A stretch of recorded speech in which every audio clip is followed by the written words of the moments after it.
And that way, when you get that documentation to the prosecutor, she can ask me to dismiss the case. I'll dismiss it. Everything will close up at that point. And we're going to seal the record from that as well, so you won't have anything on your record.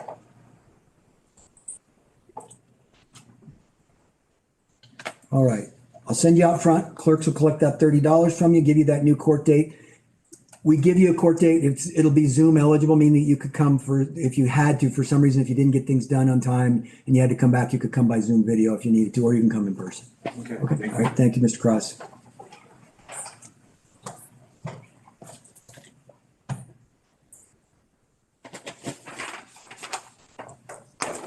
And Ms. Talene, is there something that you'd like me to call? I am ready on both Mr. Lau and Mr. Deso.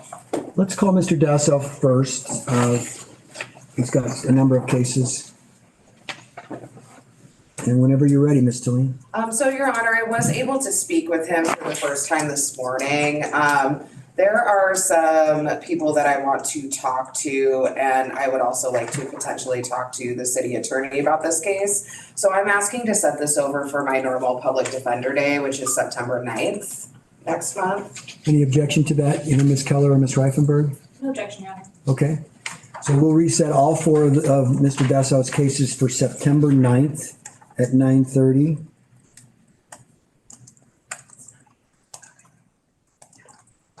Yeah, you get to sleep a little bit longer because we start until 9:30.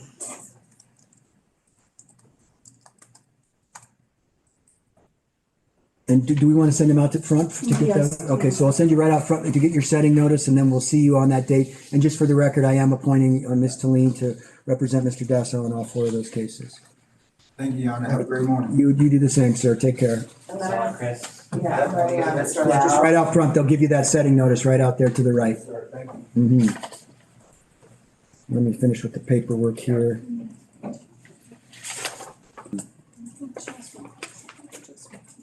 All right, we're ready on Mr. Lau? Yes. All right, let's call the Michael Lau case. Mr. Lau is here with Ms. Talene. Go ahead, Ms. Talene. So, Your Honor, I know this has been set over a number of times, although I did a pretty quick turnover as he was seen last Tuesday. I just received the discovery on his cases yesterday afternoon. And the body worn cameras we don't have yet, which is what he was particularly interested in.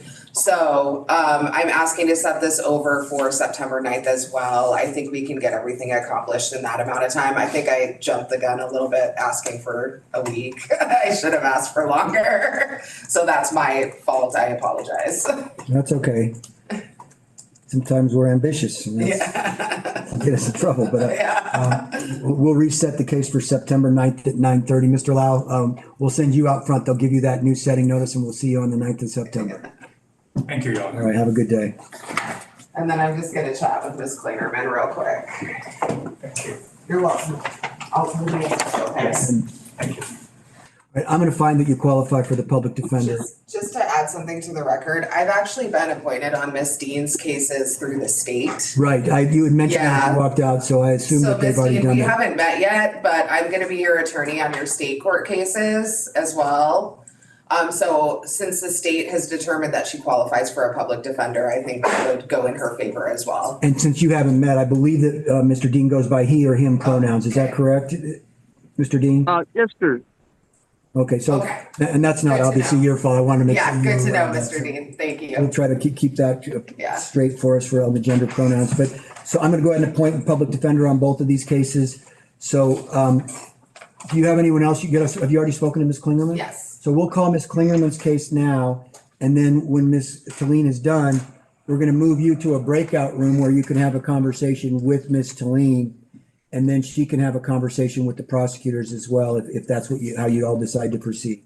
Does that make sense? Yes, sir. All right. You can go off camera and if you'll mute yourself for a moment, we'll send you the invitation to join Ms. Talene in just a few minutes. Okay, thank you.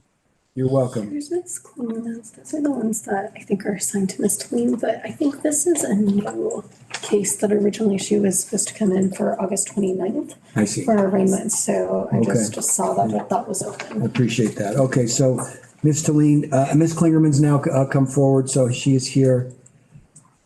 And we'll call that case Ms. Talene, what Sabrina was telling me is there's a third case. I don't know if you were aware of that, but Ms. Clingerman has a trespassing case number 2025-4192. That's scheduled for an August 29th arraignment. She did inform me of that. I am asking because she would like to see the discovery in her cases before making a decision, which I don't have yet. So I would be asking the court to set her for September 9th at 9:30 as well, and I would include the trespass case. And Your Honor, that's also a pay to close, which I was planning on doing.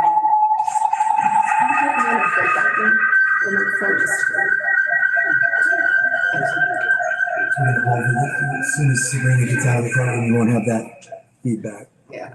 Okay, so, yeah, you're probably right on that third case, the 4192 case. They may have been made pay and close eligible. They did. I'll leave that to your discretion.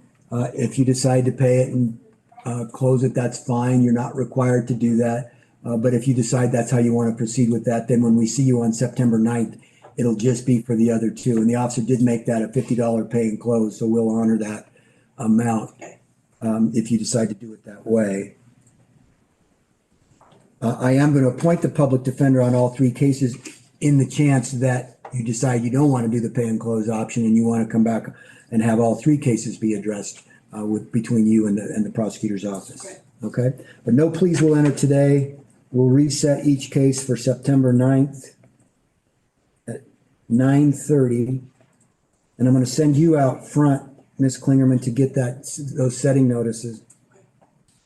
As long as you don't have any questions for me, we'll send you out front. All those will be reset. Thank you. Thank you for appearing.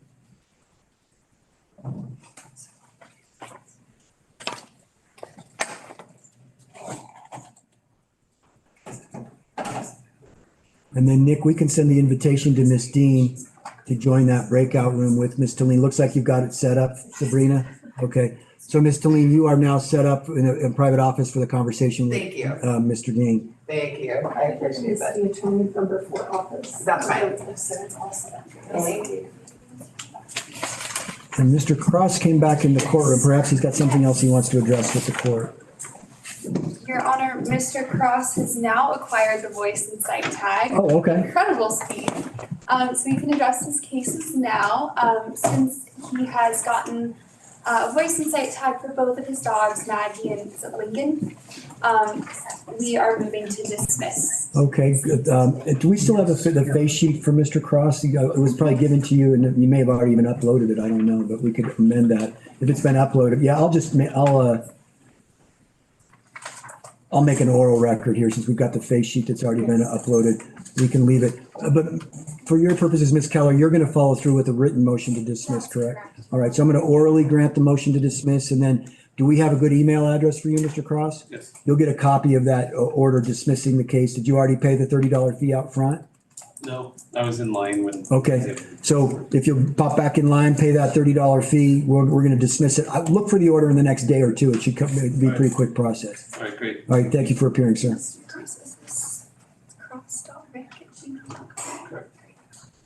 And Mr. Dean, are you able to come to the courthouse or are you somewhere else? I can't quite tell from looking.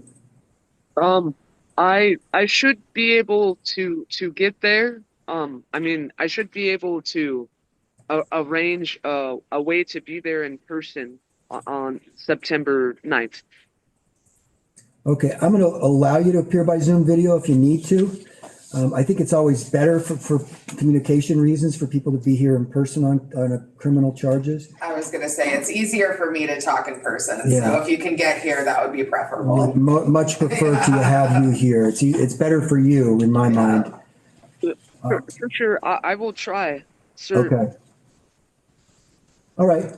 Well, are we gonna email the setting I'm notices? gonna email this. All right, so you obviously have email because you're able to get on this Zoom call. Look for the setting notice that tells you to come September 9th at 9:30, okay? Okay, thank you, sir. And All right, I'm gonna listen. file that stuff we talked about in your other case, okay, Mr. Dean? Okay, thank you. All right, have a good day. Oh, you too. Okay. The original charge for you is being a minor in possession of alcohol. And I do have what's called a deferred prosecution offer in the file. Let me tell you a little bit about a deferred prosecution.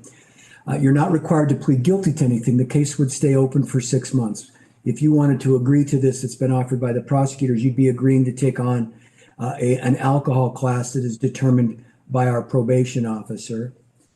If you completed the alcohol class and you gave us proof that you'd completed the class and you didn't have any other violations within the time frame that of today's date and the time that you complete the class, then your case could be dismissed.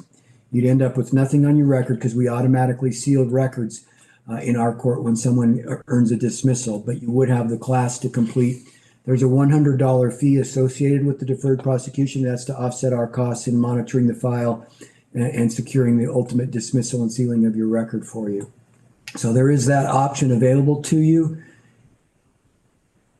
If you'd like, you can discuss it with your parents before you make up your mind. And I don't know, are you a CU student or in high school or High school. high school? What year are you in high school? Senior now. Senior, is that at Boulder High? No, North High School. North High School, okay. So you would be eligible for the deferred prosecution. You would complete what's called an ISAE class. The class is an online class put on by this separate agency. You would complete that class if you decided to accept this option from the court and then give us proof that you've completed the class. So that is an option for you. What would you like to do? You want to take a moment and Which one was Take what he offered you. it? I'll take the second one. all right, you want to take the class, what's called a deferred prosecution agreement? I know it can be a little bit overwhelming when you're first in court, but basically what you're agreeing to is to have the case deferred or diverted for 6 months. If you complete the class, give us proof that you've completed it and don't have any other charges, we're going to dismiss your case and seal your record. And even though we've made it a 6-month period, we're going to give you a shorter period to complete the class. And our prosecutors have given our staff the authority to dismiss the charge even sooner, as soon as we have that proof that you've completed the class. So that gives you some extra incentive to get signed up right away and get that class done. Does that all make sense? All right, because you've indicated that that's what you'd like to do, I'm going to go ahead and make this an order of the court. And I did hear your parents seem to indicate that they approve of this process for you. So I'll make that note as well. There's a $100 fee. And then the next step for you is to go back and meet with our probation staff. So we'll send you and your parents back to meet with them. So you're going to take a right and then another right will take you behind this wall. And then to your left down at the end of the hallway will be where you meet with Fernanda, our probation officer. She's going to go over this document with you, get your signature on it, work out the payment of that $100 fee.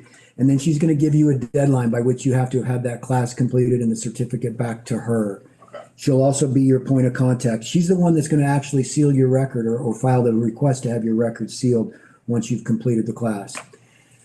Our prosecutors come at these things in a relatively lenient way with their first offense for somebody.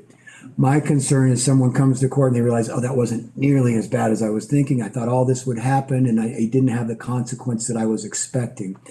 And if that happens and they don't take this seriously and they go out and do the same thing a few weeks later or a month later, the circumstances will have changed because you will have had a prior circumstance with the court. And so I want to assure you that if you come back with another charge of a similar nature, it won't be this type of lenient response. The goal for the prosecutors and for our court as well is to give you a little of education, understand what you're doing when you make a decision to drink at your age, and hopefully get you a little bit of education when you go through the process to learn about how that might impact you down the road. And so I don't want you to leave here thinking, boy, that was easy. It is pretty easy. I will grant you that this first time, but it would not be easy if you got another violation. So I want to make sure you understand that. Does that make sense to you? Yeah. Okay. All right. So if you'll, with your parents, just make your way down to the probation area. Fernando will call you up in just a few moments to go over all this with you. All right. All right. Thank you all for appearing. Any questions from anyone? No. All right. Thank you all for appearing. And then let's call Liliana Anderson. Well, that took a turn. Watching in this docket was like watching someone run court as equal parts civics class and accountability workshop, firm on structure, but always layering in patient explanations. The morning opened with Mr. Cross, who had finally gotten his voice and sight tags for his dogs. The prosecutor moved to dismiss his case, and Cahn granted it on the spot, after confirming the $30 fee was paid. He reassured Cross the dismissal order would arrive quickly, showing how practical and efficient resolutions can be when compliance is documented. Mr. Deso with 4 pending cases. Public Defender Talene, just appointed that morning, asked for a reset to September 9th so she could review discovery and consult with him. Cahn agreed, appointing her on all 4 cases, and even joked that the 9:30 a.m. start would let him sleep a little longer. His tone was light, but the structure was clear. New lawyer, new date, all cases aligned.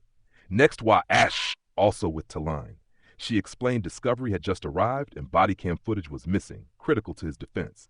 Cahn reset to September 9th as well, noting it was better to allow full review now than rush. His comment, "Sometimes we're ambitious and it gets us in trouble," showed his balance of patience and realism. Mr. Dean's case both care and clarity. Initially misgendered by mistake, Cahn quickly corrected the record to use proper pronouns, then appointed a public defender on both of his cases. He allowed Dean to appear by Zoom if needed, but encouraged in-person attendance.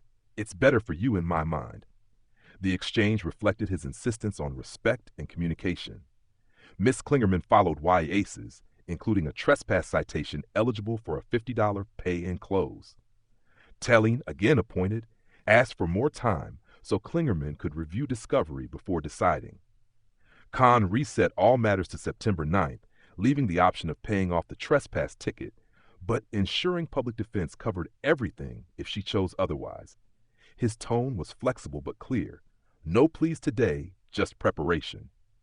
The standout teaching moment came with the Enier cited for minor in possession. Cahn walked him and his parents through a deferred prosecution offer, no plea required, 6 months of clean conduct, an online alcohol class, and a $100 fee. Finished the class early, he explained, and the case could be dismissed and sealed even sooner. But he warned, "Don't think this was easy. If you come back, it won't be this type of lenient response." It was classic Cahn, education mixed with deterrence. What tied the docket together was his steady style. Gra'als when compliance was proven, giving lawyers time to prepare, correcting mistakes with respect, and turning youthful errors into lessons. His courtroom ran on structure and clarity, but it felt less like a punishment mill and more like a civics workshop where every defendant left knowing exactly what came next and why. If you found this hearing insightful, consider subscribing, hitting the bell, and letting me know your thoughts in the comments below. I rate everyone,